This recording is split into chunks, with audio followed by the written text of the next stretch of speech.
उस सैया पलंग पर जाते समय आपको कोई रोग है तो वो ये उन लोगों के लिए जिनको रोग दूर नहीं हो रहा। आप कल से करें। और कब तक करना है आपको? जीवन भर नहीं।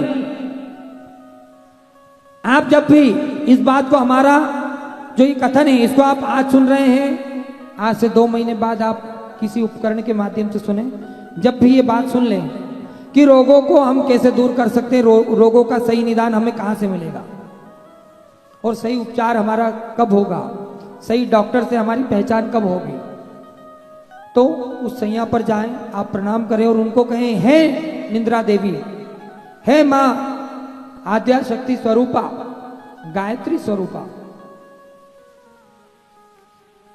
हम अपनी उस भूल को स्वीकार करते हैं। हर बात में ये नहीं कहा जाता कि मेरी गलती क्या है, हर बात में ये नहीं पूछा जाता। अगर हमसे कोई, हमारे ऊपर कोई कुछ आरोप प्रत्यारोप लग गया तो वहां पूछा नहीं, हर बात में नहीं, कुछ कुछ बातों में, हर बात में नहीं। अब कई लोग तो गलती करने के बाद भी कहते हैं मेरी गलती क्या है, और हमने ऐसा कर दिया, क्या उसने नहीं किया था? कई लोग कहते हैं कि उसने भी तो किया था, उसको तो कुछ नहीं कहा आपने। एक पिता के 2 बच्चे रहते हैं तो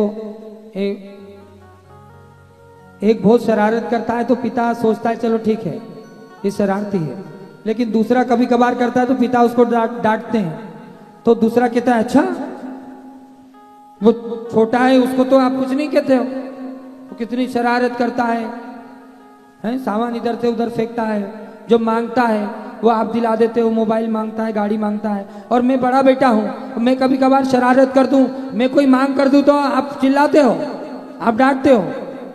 ऐसा मत बोलो। पिता जानता है कि आप बड़े बेटे हो और पिता जानता है आप समझदार हो, आप में वो समझ वो डालना चाहता है कि उसके बाद में छोटे भाई का आप ध्यान रख सको। पिता उस छोटे में उतनी योग्यता नहीं समझता, चंचलता समझता, इसलिए उसकी बात पे ध्यान नहीं देता, और बड़े में वह योग्यता समझता है। क्या समझता है? बड़े बेटे में वह योग्यता समझता है, तो इसलिए वो बड़े बेटे पर ध्यान देता है, बार बार रोकता है, टोकता है। इसलिए बड़ा बेटा घर का गौरव होता है। क्या होता है? हमने पहले भी कहा था कि एक माँ बड़े बेटे में अपना पिता, अपना पति और अपना बेटा, ये तीनों रूप देखती है। एक माँ बड़े बेटे में ही ये तीनों रूप देखती है। क्या देखती है? देखती है।